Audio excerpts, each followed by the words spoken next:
안녕하세요. 커피의 신기욱입니다. 오늘은 오랜만에 드립커피 얘기를 해보려고 하는데요. 요새 드립커피가 많이 달라져 있습니다. 우리나라에 드립커피가 이제 들어와서 대중적으로 된 게 이제 1990년대 말 2000년대 초반이었고요. 지금 이제 커피 업계에 오래 하신 분들이 대부분 이제 2000년대 초반에 들어와서 지금 커피 업계의 주류로 이제 자리 잡고 있죠. 그래서 대부분 이 커피를 하시던 분들이 해왔던 게 일본에서 넘어왔던, 예전에 우리가 핸드드립이라고 불렀던 커피를 그대로 답습하는 형태를 가지고 있습니다. 핸드드립 커피는 사실 굉장히 저비용으로 굉장히 고품질의 커피를 만드는데 도움이 됐었는데, 이게 한 2007년 8년 정도에 스페셜티 커피 붐이 불게 되면서 많은 것이 근본부터 흔들리게 됐습니다. 예전에부터 커피를 하시던 분들은 커피를 많이 쓰고 조금 추출하는 저수율 고농도의 커피를 해왔었고요.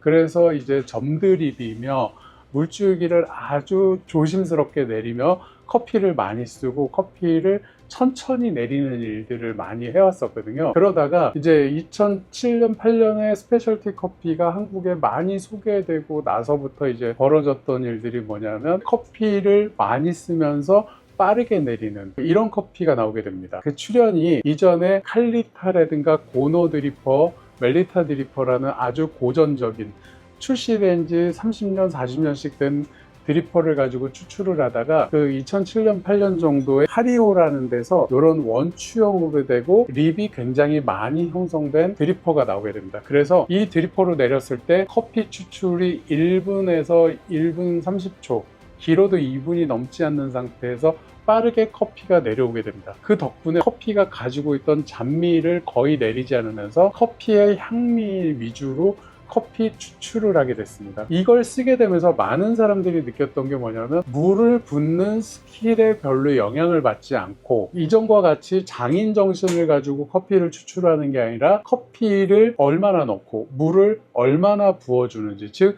저울을 놓고 레시피를 잡아서 해도 커피를 일정하게 내릴 수가 있게 됐죠. 그 덕분에 이전보다 드립커피가 대중화됐고요. 여러 사람들이 내리게 됐고, 그 다음에 그 가게에서도 직원들도 자유롭게 커피를 잘 내리게 되었다는 얘기가 됩니다. 이런 추세에서 드립커피가 많이 활성화되다가 2020년대 들어오면서 이제 생두가 좀 더 활성화되기 시작합니다. 즉 뭐냐면, 이전에 볼 수 없을 만큼의 훌륭한 커피가 일상적으로 생산되기 시작합니다. 그래서 예전보다 훨씬 더 잘 관리되고 훨씬 더 가공이 잘 되어서 커피 자체에 잔미가 없는 커피들이 나오기 시작합니다. 그러면서 이제 커피는 다시 한번 추출의 변화를 일으키게 되는데, 뭐냐면 커피를 조금 쓰고도 천천히 오랫동안 우려서 커피가 가지고 있는 전체의 맛을 다 뽑아내는 커피가 나오게 됩니다. 그래서 이 커피를 뭐냐면 고수율 저농도 커피가 이제 출현하게 됩니다. 그래서 그런 커피는 어떻게 내리면 됩니까? 라고 했을 때, 기존에 시장에서 많이 쓰던 하리오 드리퍼로는 굉장히 어려움이 있습니다. 뭐냐면 물을 붓는 순간 물이 쉽게 빠질 수 있게 큰 구멍과 립을 갖고 있어서 굉장히 빠르게 빠지고 물이 머물러 있지 않게 됩니다. 그러면서 이거를 해결하기 위해서 뭐가 나오냐면, 밑에 구슬이 달린, 그래서 물을 부으면 물이 빠져나가지 않고 고여 있다가 내가 원하는 때 스위치를 눌러서 이제 물이 그때서야 빠져나가게 합니다. 즉 1분이 아니라 2분이고 3분이고 물과 커피가 충분히 반응할 수 있게 해가지고 커피가 가지고 있는 맛을 온전히 뽑아내게 되었습니다. 근데 여기서 이제 우리가 더 하나 볼 게, 그렇다면 커피가 물속에 잠겨 있겠네요. 네, 맞습니다.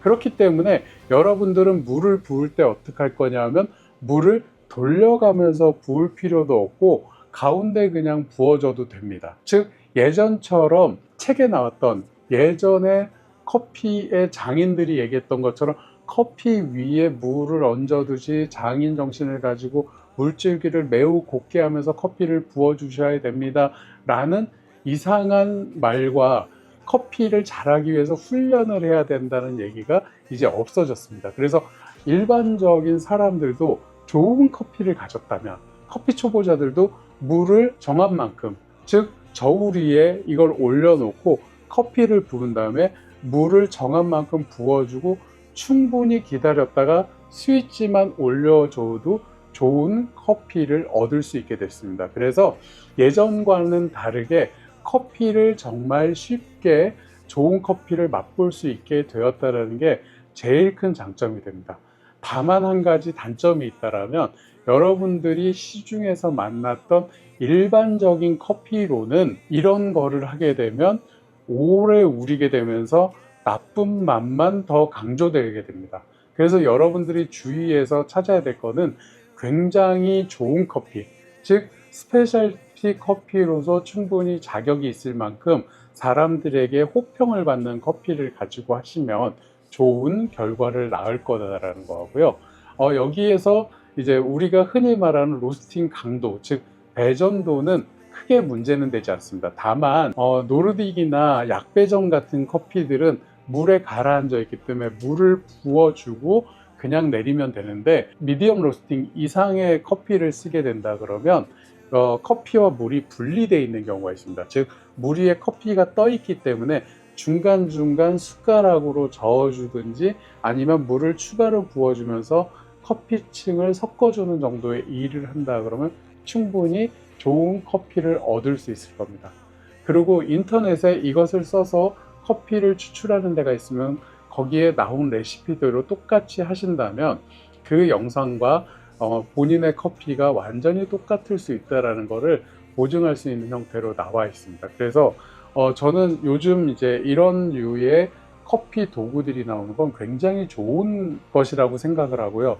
이거 그 커피 초보자들도 좋은 커피를 충분히 쉽게 맛볼 수 있게 한다는 면에서 이런 류의 드리퍼들이 앞으로도 계속 개발되어서 나왔으면 좋겠다라는 생각을 하고 있습니다. 그래서 오늘은 그 하리오의 스위치 드리퍼에 대해서 간단하게 소개해 드렸습니다. 이것들은 특별히 추출 방법을 보여주지 않아도 할 수 있을 만큼 굉장히 간단하기 때문에 충분히 쓰시면서 한번 사용해 보시는 것도 굉장히 커피 라이프에 윤택하게 만드는 데 도움이 될 거라고 생각이 됩니다. 이상 커피의 신기욱이었습니다.